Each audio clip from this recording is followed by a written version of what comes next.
Blog start করছি। তোমাদের সবাইকে সিমিয়ান ফ্যামিলির একটা ছোট্ট কিউট ব্লগে আবারও ওয়েলকাম। সকাল সকাল জিমে চলে এসেছি আমাদের এখানে লর্ডস মোড়ে, হয়তো তোমরা জেনে থাকবে। আগে আমরা ব্লগ করেছিলাম যখন ওখানে গেছিলাম। রেড পিচার্স বলে একটা রেস্টুরেন্ট আছে, ওখানে বেশ রিজনেবল রেটে বুফে হয়। তো মাকে, কারণ আমার মা তো কোথাও বাড়ি থেকে বেরোয় না, বাড়ি থেকে কোথায় যাচ্ছিস তুই, দেখছো ট্রেডমিলে উঠে যাচ্ছে, কি করছে। তো মা তো বাড়ি থেকে বেরোয় না, আজকে ওয়েদারটাও খুব ভালো আছে। মাকে তাই বললাম মা বাড়ি থেকে, কারণ বাড়ি থেকে বেরোতে না খুব লেথার্জি লাগে। ওই জন্য মা আসছে 12:30টার সময় আমি রেস্টুরেন্টে যাবো। সিমি, আমি আর মায়ের আজকে পার্টি, ভালো করে একটু বুফে এনজয় করবো, খাওয়া দাওয়া করে তারপর বাড়ি যাবো, সন্তোষপুরে যাবো, বাড়িতে গিয়ে কদিন থাকবো। So this is the update. Simi কোথায় এসেছো? দিদার সাথে কোথায় এসেছো? আমরা লাঞ্চ করতে এসেছি। এই যে মাও চলে এসেছে।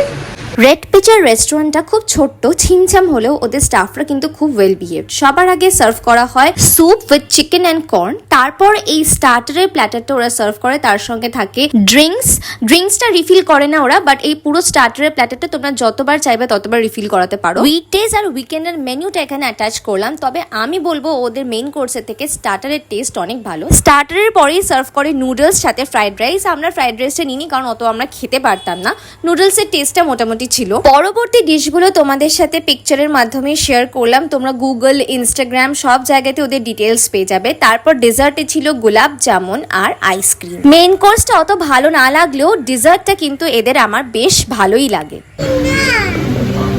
কেমন মা? খাবে খাবে, ওই দেখো হাত দিয়ে লাগছে।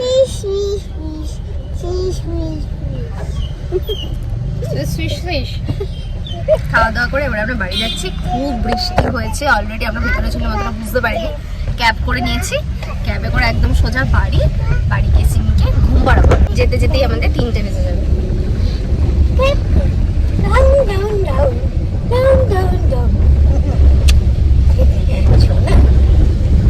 আজকে মাদার্স ডে, আজকে একসঙ্গে একটুখানি বেরিয়েছি তিনজন মিলে ঘুরতে। কোথায় রবি? কই রবি? সানসেট হচ্ছে, এখানে নতুন রয়্যাল এনফিল্ডের শোরুম হচ্ছে না, হয়ে গেছে? আচ্ছা, রয়্যাল এনফিল্ডের শোরুম হচ্ছে নতুন, দেখলাম ফার্স্ট টাইম। এই ব্রিজটা বরাবর এতদিন ধরে নিচ দিয়ে যেতে হতো, এখন এখানে ফার্স্ট ব্রিজ হয়ে গেছে। এই ব্রিজটা সোজা রেলগেটকে ক্রস করে দিচ্ছে। মেন রোডটা এতটা চওড়া হয়ে গিয়ে এখন চট করে চেনা প্রচন্ডই মুশকিল। দেখো এখানে আমাদের কলেজের রাস্তা দিয়ে রানাঘাট টাউনে এন্ট্রি, এটা মেন রোড চলে গেছে, কিচ্ছু চেনা যাচ্ছে না, কিছুই চেনা যাচ্ছে না। কলেজ অ্যান্ড এটা যেখানে আমরা রয়েছি এটা হচ্ছে 4th ফ্লাইওভারের মধ্যে যাচ্ছে।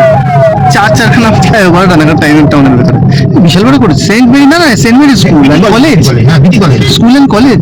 ব্রিজ যাওয়ার পরে ফাইনালি এখন আমরা নামলাম, নিচের থেকে নামছি, সুন্দর হয়ে গেছে। ইন ফিউচারের পাশে বড় বড় দোকানও খুলবে। এখানে আরেকটা ফ্লাইওভার, এটা 5 নম্বর ফ্লাইওভারে উঠছি আমরা।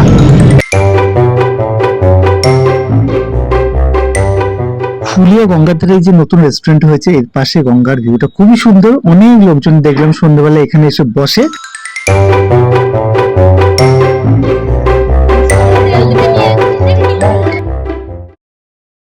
রেস্টুরেন্টটা যে ওনার, সে হচ্ছে আমাদের ফ্ল্যাটের পাশের ফ্ল্যাটেই থাকেন, মানে আমাদের প্রতিবেশী হয় একদম। খুব সুন্দর করেছে, শুনেছিলাম ভালো হয়েছিল, এসে দেখলাম খুব ভালো লাগছে জিনিসটা, মানে খুব সুন্দর। দেখো রেস্টুরেন্ট, আর মাথার উপরে যে বসার জায়গাটা একদমই হচ্ছে গঙ্গার ধারে, মানে এখানে এলে তো মানে যেতে ইচ্ছাই করবে না। তাই এই যে উপরে যে জায়গাটা,